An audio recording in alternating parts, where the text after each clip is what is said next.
ang miting pagbabago loob. Tinabak-tabakan ko na to dati, ikaw sasabagusin na lang. Yung lintek na malatek na ng mga teknik is maga sa peke, parang dupli ka lang. Bago pa man nauso ang Dota at YouTube, mga kapatid, once upon a time, kinilala ang Balagtasan. Hindi lang gawain tuwing linggo ng wika, kundi bilang pangunahing anyo ng aliw ng mga Pinoy.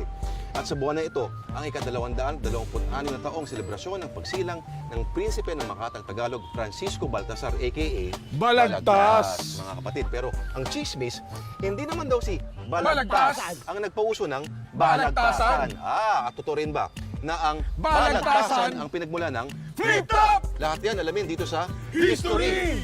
Tara!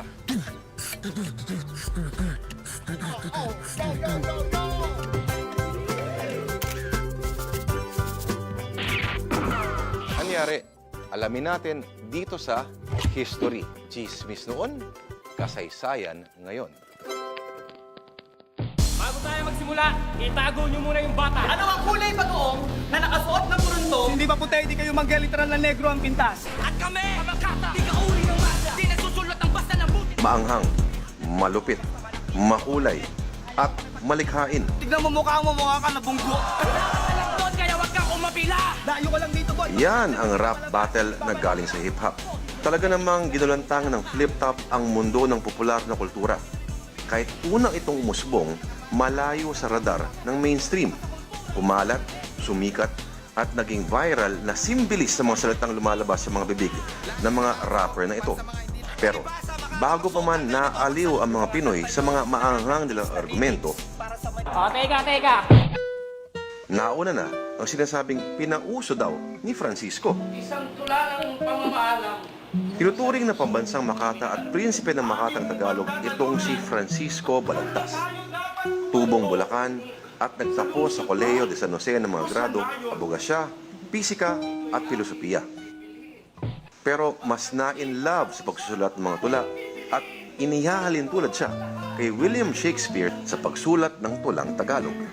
Siya lang naman kasi ang lumikha ng Florante at Laura. At siya ang iniidolo mismo nila Rizal at Mabini. Kita mo kahit si Jose Rizal, doon kumukuha ng inspirasyon eh.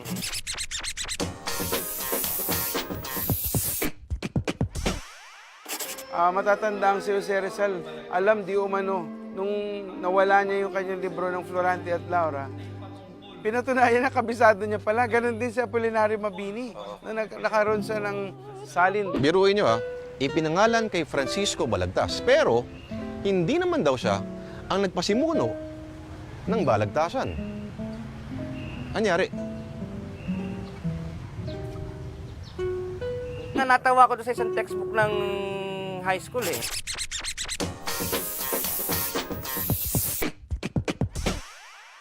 Nakasulat sa textbook, ang unang mambabalagtas, si Francisco Balagtas.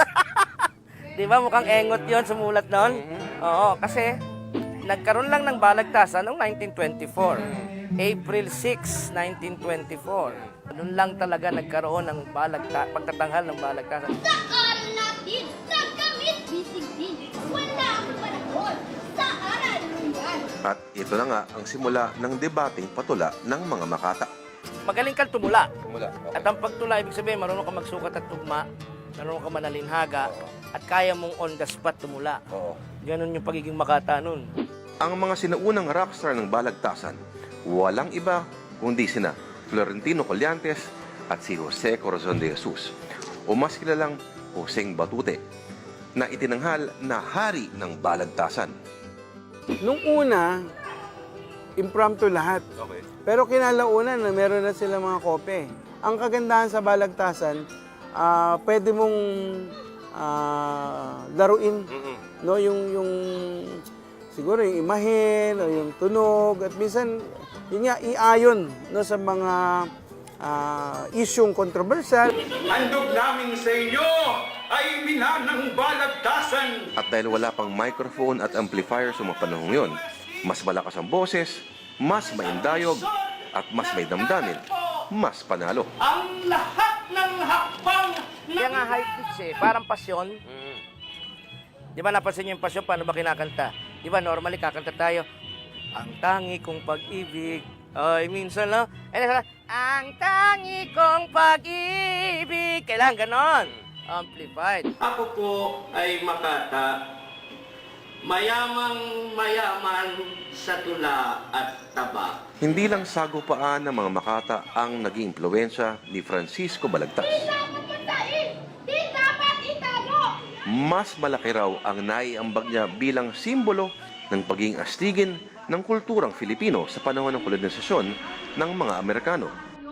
Binansagan itong balagtasismo ng pambansang alagad ng sining para sa panitikan na si Virgilio Almario. Yun yung continuation ng patriotic spirit of the 19th century.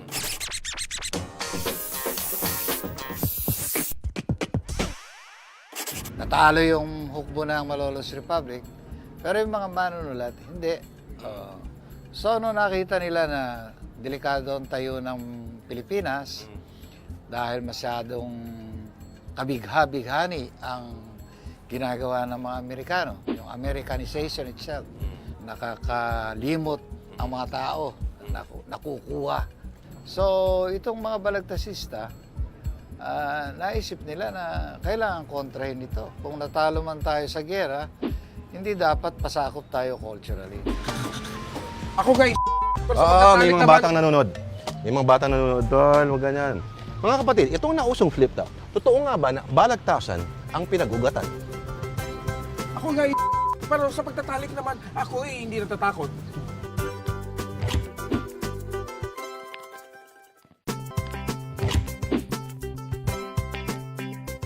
Mula sa strikto at disiplinadong sistema ng debate ng mga Makata, ito, at may sumikat na bagong uri ng paligsahan. Yun nga lang, labanan ito ng mga basag na berso. Ito mga kapatid, ang flip top. Pero paano nga ba ito nagsimula? Paano nga ba? Ito ay pataliman ng detalye, palaliman ng mensahe. Talas at bilis ng pag-iisip, maangas sa tono, Pero hindi ka pinapasok! Kailan pagkatapos niyang bumanat ang mga mahina niyang rhyme, sumigaw bigla at mabilis sa pananalita. Ang liga na to, pagalingan, pasakitan, palaliman ng line. Iyan ang mga armas sa duelo na kailangan sa flip top. Aking chinelasin. Ayon kay Nestor Castro, isang cultural anthropologist, ang tagisang ito raw ay kombinasyon ng kultura ng hip-hop at sentimentong Filipino. Mula sa hip-hop ng mga artists na Amerikano tulad ng Eminem,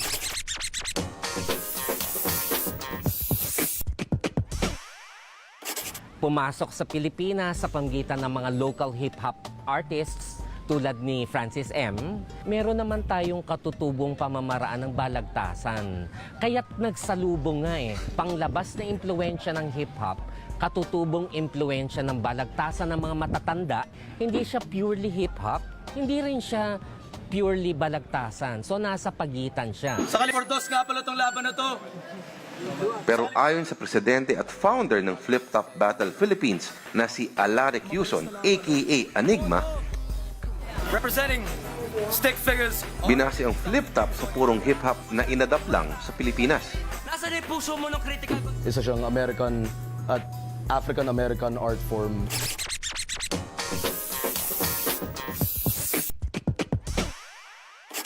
Na tungkol sa ganun, urban living sa New York. At so, bali may mundo ng hip-hop, may mundo ng battle rap. Sa mundo ng battle rap na yun, nag-evolve yung battle rap. Unang event ng Flip Top nung February 6, 2010. Ayun, application lang ng battle rap dito sa Pilipinas. Hindi maiwasang maikumpara ito sa balagtasan. Pero marami ang pagkakaiba nila. Isa dito, di tulad sa balagtasan, may isang paksang pinag-uusapan. Sa flip top kasi, ang tema, anything under the sun. Iba't ibang styles at iba't ibang strategy naman pwede mong gamitin sa battle. So, pwede ka rin mas seryoso, pwede kang mas patawa, pwede kang mas makata kung tawagin. O, ayun, depende talaga sa MC. Sa flip top, tataasan, laitan, bastusan, siraan ng pagkatao, mas marumi, mas bulgar. Pero take note, sa pinakamalikhaing paraan ng paglalahad. Kadalasan yan ang nagwawagi sa sagupaan. Pero as a general rule, kapatid, bawal ang pikon, At dito po sa The Collective sa Malugay sa Makati, ginaganap ang ilan sa mga battle. Sa flip top, talagang nalimitahan sa pagpapataob sa kalaban sa pamagitan ng panglalait, pangungutya, may mga halong kabastusan nang hindi tinitignan na offensive. Kasi ang maganda sa flip top, kahit na ganitong nagmumurahan na, pagkatapos friends pa rin. Well, sinasabi nila na isang malikhaing debate rin naman daw ang flip top na gumagamit ng mga makukulay na salita at may sariling batas ng ritmo at sukat. Kaya hindi kaya baka pwede na rin ituring ito na modernong bersyon ng balagtasan. Yun nga lang, striktong patnubay at gabay ng magulang ang kailangan. Sige lang, magsisigaw ka dyan na ikaw ang kanang kamay. Pero itinuturing ni Virgilio Almario, National Artist for Literature, ang flip top bilang modernong paraan ng pagtula. Kahit paano kasi merong rhythm yung kanilang pagsasalita, may accidental rhyming. So, yung kanilang paraan ng pagsasalita ay maituturing nating parang mas modernong version ng paraan ng pagsasalita noong araw ang mga tumutula. So, kung ngayon, yung flip top ay tuturing nating mas the latest invention, maaari nating tawagin ito na reworking of the same kind of genre. Yung pagtula na nagtatalo. Sang-ayon din naman si Felipe De Leon Jr., chairman ng National Commission for Culture and Arts, na bahagi ng pagbabago ng tradisyon at kultura ng Pilipinas ang flip top. Hindi sa balagtasan at paggawa ng kanta. Familiar mo kung sa flip top? Oo naman. Yan ang makabagong balagtasan.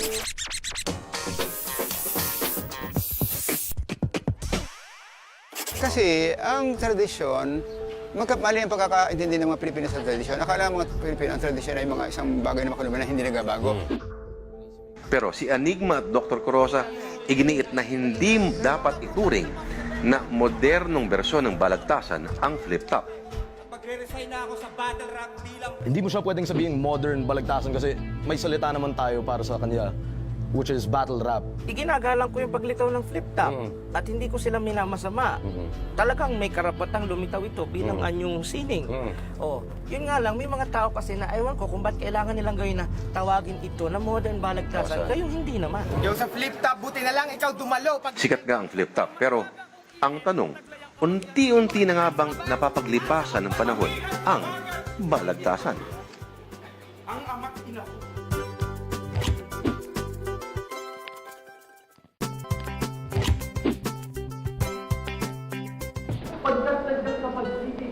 Sa panahon ngayon, hindi nga ba tuwing buwan ng wika sa Agosto na lang natin naririnig ang balagtasan? Sa palagay ko, dahil yung balagtasan ng appeal na lang niya ay nasa mga matatanda, unti-unti siyang mawawala. Hanggat hindi siya nakakakuha ng appeal sa kabataan, malilimita na lang siya sa mga formal na okasyon tulad ng sa eskwelahan kasi nire-require ng teacher. Ang anumang klase ng sining, anumang klase ng kultura, kapag hindi tinatangkilik ng kabataan, eventually mawawala.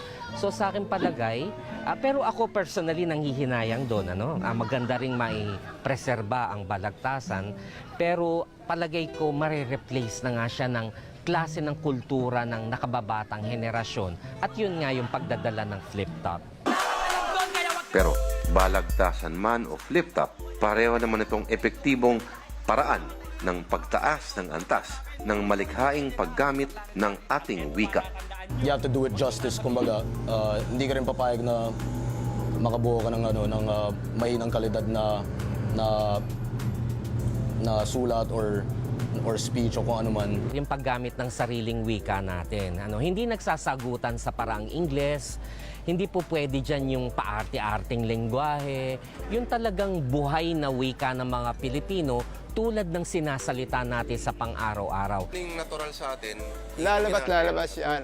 Hihiramin natin yan kasi naobserbahan natin, ano ba ito? Ano bang kaya? Ano ba ang gusto ko rito? Ano ba ayaw ko rito? Tanggalin natin yung ayaw natin. Hanggang maangkin natin, babaguhin natin ang anyo. Wala tayong hindi binabago. Kaya hindi ko nag-aalala sa mga bagong dating ngayon. Balang araw, Pilipino na yan. Iko-co-op natin yan. Iko-co-op, ini-indigenize natin, pinipilipinasin. Mabubura na yung identity nung pinanggalingan. Ultimately, babaguhin natin yan to adapt to our way of life. Mahalaga kasi nga yung pagkakaroon nga ng isang bayani. Pero bukod dito sa pagiging bayani ni Balagtas, ito yung bayaning makasining at malikhain. No, hindi lang basta bayani na marunong kumitil ng buhay. No? Ito, kumbaga ginamit niya, ito siguro yung pinakamaganda sa gawa ni Balagtas. Yung ginamit niya yung sining, so baga hindi marahas, kundi mapayapang paraan ng pagtunggali, pagbangga o pagtuligsa sa isang nagaharing uri. Kahit madugo ang nakaraan, ayokong tantanan. Nagmana kayong dalawa sa inyong mga lolo at angkan. Pagkat history repeats itself, oo, tandaan. Mga kapatid, flip-top man o balagtasan, iisa lang katotohanan. Ang pagpapahayag ng kultura at ating kaluluwa. Yan ang hindi pwedeng pigilan. Pero mga kapatid, tandaan, bukod sa pagkain, damit at tahanan, para tunay na mabuhay ang isang bayan, kailangan natin ng tugma at talinhaga. Yan po ang history sa gabing ito. Ako po si Lord de Vera nagpapaalala. Kung walang kasaysayan, wala tayong saysay. Mga kapatid, mabuhay si Balagtas. Yo! Yo! Yo!